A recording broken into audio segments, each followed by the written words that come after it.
Assalamualaikum warahmatullahi wabarakatuh. Halo guys, perkenalkan nama saya Tasya Utami dengan NIM 200401012. Dan saya Irsal dengan NIM 2004010024. Saya Auliana dengan NIM 204010022. Kami dari Fakultas Ekonomi dan Bisnis Islam. Prodi Ekonomi Syariah. Kelas EKIS 6A. Baik, materi yang akan kami jelaskan adalah upah, inflasi, dan pengangguran. Nah, yang pertama adalah upah. Jadi, upah adalah kompensasi finansial yang diberikan kepada pekerja sebagai imbalan atas pekerjaan atau jasa yang mereka berikan.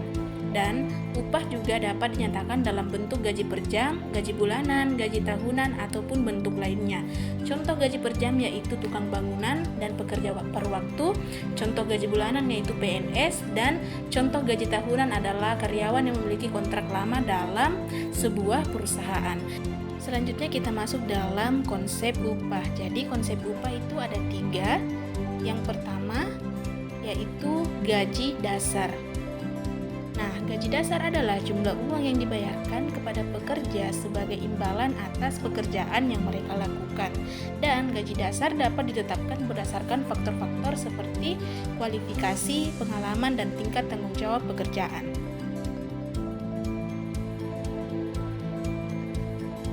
Kemudian konsep yang kedua yaitu tunjangan. Nah, komponen tambahan dalam upah yang diberikan kepada pekerja untuk mengimbangi biaya hidup atau kebutuhan khusus tertentu.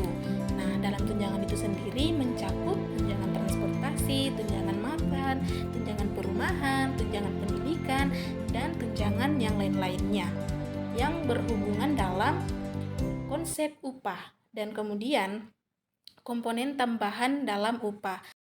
Dan konsep upah yang terakhir adalah insentif. Insentif dapat berupa bonus, komisi penjualan, atau program penghargaan lainnya, seperti penghargaan finansial yang diberikan kepada pekerja sebagai bentuk motivasi atau sebagai imbalan atas pencapaian pekerjaan. Baik, selanjutnya kita masuk kepada faktor-faktor yang mempengaruhi tingkat upah. Nah, ada 4 faktor yang mempengaruhi tingkat upah. Yang pertama yaitu permintaan dan penawaran tenaga kerja. Yang kedua adalah tingkat kualifikasi dan keahlian, dan yang ketiga adalah kondisi ekonomi, dan yang keempat adalah peraturan pemerintah. Nah, permintaan dan penawaran tenaga kerja. Jadi, tingkat upah cenderung dipengaruhi oleh keseimbangan antara jumlah pekerja yang tersedia atau penawaran tenaga kerja dan juga permintaan perusahaan untuk bekerja. Yang kedua, tingkat kualifikasi dan keahlian. Nah, pekerja dengan kualifikasi dan keahlian yang tinggi atau langka biasanya memiliki lebih banyak negosiasi dalam menentukan tingkat upah mereka. Dan juga tingkat pendidikan, pengalaman kerja, dan keterampilan khusus. Nah, yang ketiga yaitu kondisi ekonomi. Nah, kondisi ekonomi suatu negara atau wilayah dapat mempengaruhi tingkat upah secara keseluruhan. Ketika ekonomi sedang tumbuh dan lapangan kerja banyak tersedia, tingkat upah cenderung meningkat. Sebaliknya, dalam situasi resesi atau ketika tingkat pengangguran tinggi, tingkat upah pun cenderung stagnan atau bahkan menurun. Faktor yang keempat adalah peraturan pemerintah. Jadi, kebijakan pemerintah terkait upah minimum, undang-undang ketenagakerjaan, dan perjanjian kolektif antara serikat pekerja dan pengusaha dapat mempengaruhi tingkat upah dalam suatu negara. Selanjutnya mengenai pengangguran. Pengangguran adalah kondisi ketika individu yang memenuhi syarat untuk bekerja tetapi tidak memiliki pekerjaan dan aktif mencari pekerjaan. Tingkat pengangguran digunakan sebagai indikator penting dalam mengukur kesehatan pasar tenaga kerja dan kondisi ekonomi suatu negara. Selanjutnya mengenai konsep dan jenis pengangguran, terdiri dari 4, yaitu yang pertama, pengangguran terbuka. Nah, pengangguran terbuka adalah di mana jumlah individu yang saat ini tidak bekerja tetapi aktif mencari pekerjaan. Yang kedua yaitu pengangguran tersembunyi, merujuk pada individu yang ingin bekerja tetapi tidak termasuk dalam kategori pengangguran terbuka. Mereka mungkin tidak aktif mencari pekerjaan karena kurangnya peluang atau harapan untuk mendapatkan pekerjaan. Yang ketiga yaitu tingkat partisipasi tenaga kerja, di mana partisipasi tenaga kerja ini dapat memberikan gambaran tentang sejauh mana tenaga kerja dalam suatu negara terlibat dalam kegiatan ekonomi. Yang keempat yaitu tingkat pengangguran muda, merupakan tingkat pengangguran di antara kelompok usia muda, biasanya mengacu pada individu antara 15 tahun hingga 24 tahun. Nah, kemudian faktor-faktor yang mempengaruhi tingkat pengangguran terdiri dari 4, yaitu yang pertama permintaan dan penawaran tenaga kerja, yaitu ketidakseimbangan antara penawaran dan permintaan tenaga kerja dapat menyebabkan pengangguran. Jika penawaran tenaga kerja melebihi permintaan, maka persaingan untuk pekerjaan akan lebih ketat. Kemudian pertumbuhan ekonomi. Tingkat pertumbuhan ekonomi yang rendah dapat menyebabkan kurangnya peluang kerja dan meningkatkan tingkat pengangguran. Di sisi lain, pertumbuhan ekonomi yang kuat dapat menciptakan lapangan kerja baru dan mengurangi pengangguran. Faktor yang ketiga yaitu keterampilan dan pendidikan. Ketidaksesuaian antara keterampilan yang dimiliki oleh pekerja yang dibutuhkan oleh pasar tenaga kerja dapat menjadi faktor pengangguran. Faktor yang keempat yaitu perubahan struktural dalam industri, di mana perubahan teknologi, restrukturisasi industri, dan pergeseran permintaan konsumen dapat menyebabkan perubahan dalam kebutuhan tenaga kerja dan menyebabkan pengangguran dalam sektor-sektor tertentu. Materi selanjutnya yaitu inflasi.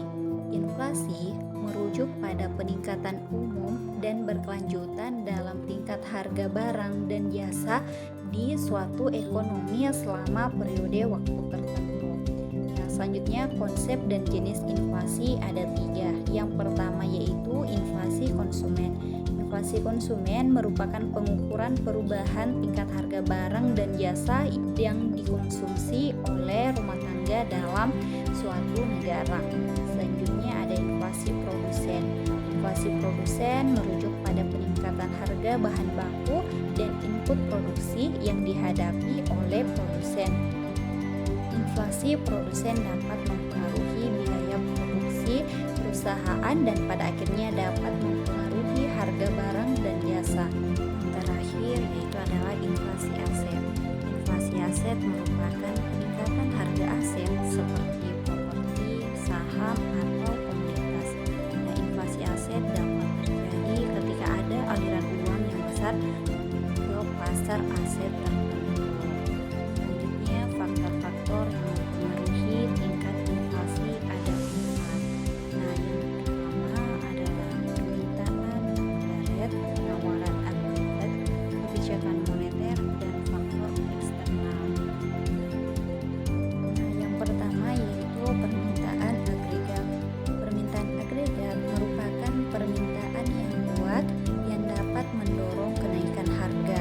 Misalnya, jika permintaan konsumen dan investasi melebihi kapasitas produksi yang tersedia dalam perekonomian, maka tekanan inflasi dapat terjadi. Maka permintaan yang kuat dapat mendorong kenaikan harga. Selanjutnya, penawaran agregat. Penawaran agregat adalah kenaikan biaya produksi yang dapat menyebabkan kenaikan harga.